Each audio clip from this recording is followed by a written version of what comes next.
Hello students. So deep water.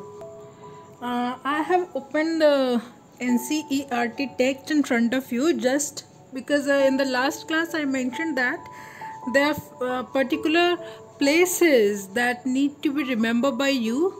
So just to show you, Deep Water by William Douglas. I have discussed who he was. Yakima River, you know it very well. Mother said that it's a treacherous river. And this is my introduction to the YMCA pool. You might have, I have mentioned this. My introduction to the YMCA swimming pool revived unpleasant memories. I have mentioned that how he was thrown away by a bully boy. With that he picked me up and tossed me into the deep end. I landed in a sitting position, swallowed water and went at once to the bottom. So I have already given the description. When you will read, you will understand. On the way down I planned when my feet hit the bottom, I would make a big jump, come to the surface, lie flat on it and paddle to the edge of pool. It seemed a long way down. Those 9 feet were more like 90. Of course, he's a very small child. So, of course, a new beginner. So, for an amateur, everything is very difficult. And that 9 feet felt like 90 for him. In this page also, all those description, like, see, I struck at the water as I went down, expending my strength as one of the nightmare fights of an irresistible force. I had lost all my breath, my lungs ached, my heart throbbed, I was getting dizzy. But I remembered the strategy. I would spring from the bottom of the pool and come like a cork to the surface. I would lie flat on the water, strike out with arms and thrash with my leg. Then I would get to the edge of the pool and be safe. See, he is such type of boy who have the theoretical knowledge of everything, but have never experienced any practical. He knew that yes, I need to take such type of stroke, but no practical knowledge was there. And in midst of fear, he applied that theoretical knowledge, and anyhow he managed. So, and then sheer stark terror seized me. I have already explained it. Terror that knows no understanding, terror that knows no control, terror that no one can understand who has not experienced it. I was shrieking underwater, I was paralyzed underwater, stiff, rigid with fear. Even the screams in my throat were frozen. Only my heart and the pounding in my head said that I was still alive. So I have said it to you that you must read it out. So here he has given complete description. See, in the last, my legs wouldn't move. I tried to call for help, to call for mother. Nothing happened. And then strangely there was a light. I was coming out of awful yellow water. At least my eyes were. My nose was almost out too. So he experienced those. He just explaining or explain that how bad that experience was for him. But why I have opened this book in front of you is not to explain this, rather that how he managed to overcome that. It is very important.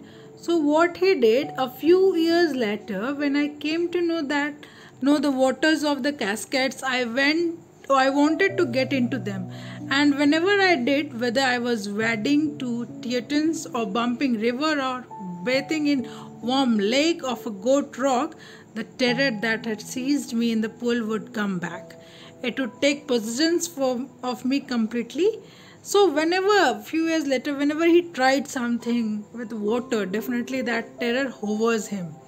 Okay, this handicap stayed with me as the years rolled by in canoes. So I wanted to show you the different places where he went for fishing, salmon fish, but he failed because of his terror. So bass fishing in New Hampshire, Deschutes, Metolius, Oregon. So these are the Columbia. These were the places where he went, but he missed that. That actually deprived him of the joy of canoeing, boating, and swimming. So these were things that he couldn't enjoy. So finally, one October, I decided to get an instructor. So finally, he decided to get an instruction and learn to swim. He went to a pool and practiced for 5 days a week.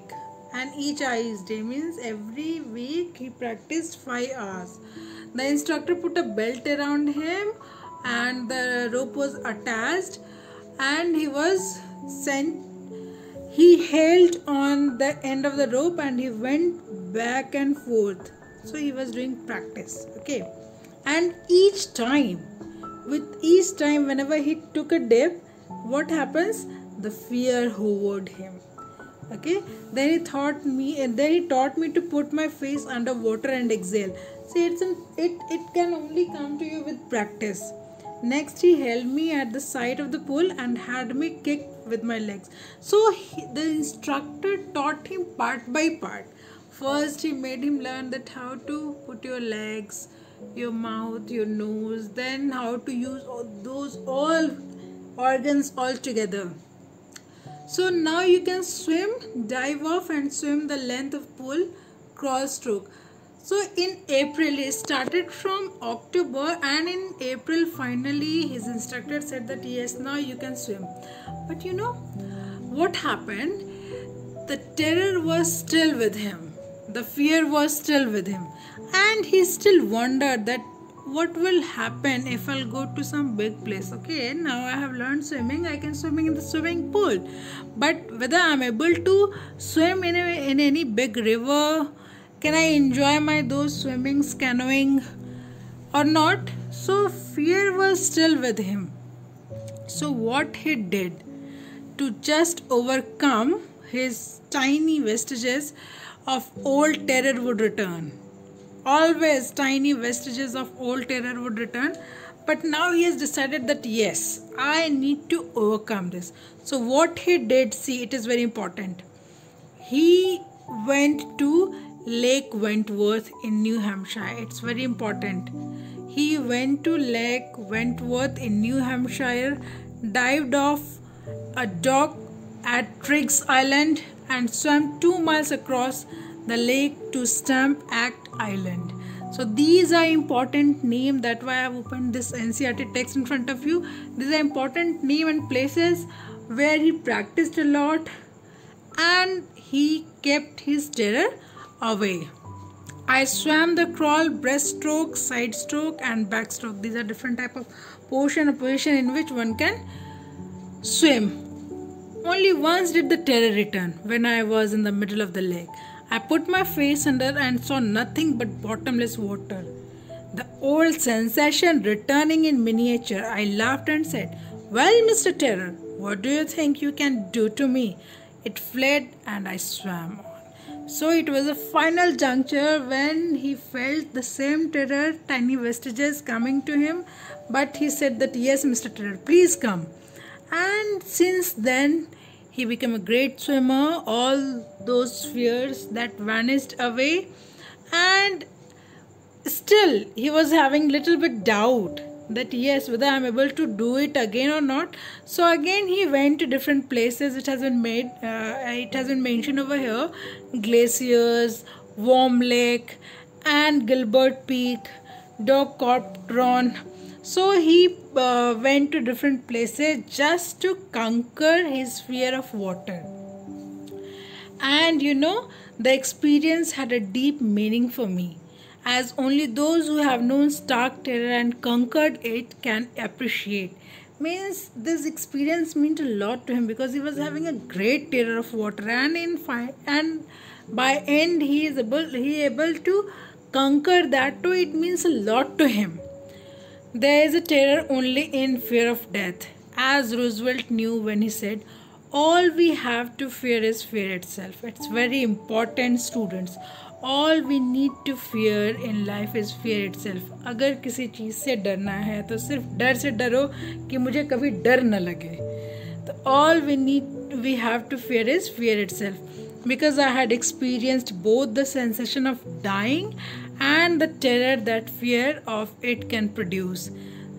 The will to live somehow grew in intensity. At last I felt released, free to walk the trails and climb the peaks and to brush aside fear. So it was all in this chapter. In next class we will discuss the question answer, what you have to write. Parallelly, I have seen that you have received a lot of question answers. If you feel any problem, text me. If you fail to understand anywhere in this chapter, text me. And in the next class, we'll do some question answers. That's all for today. Thank you.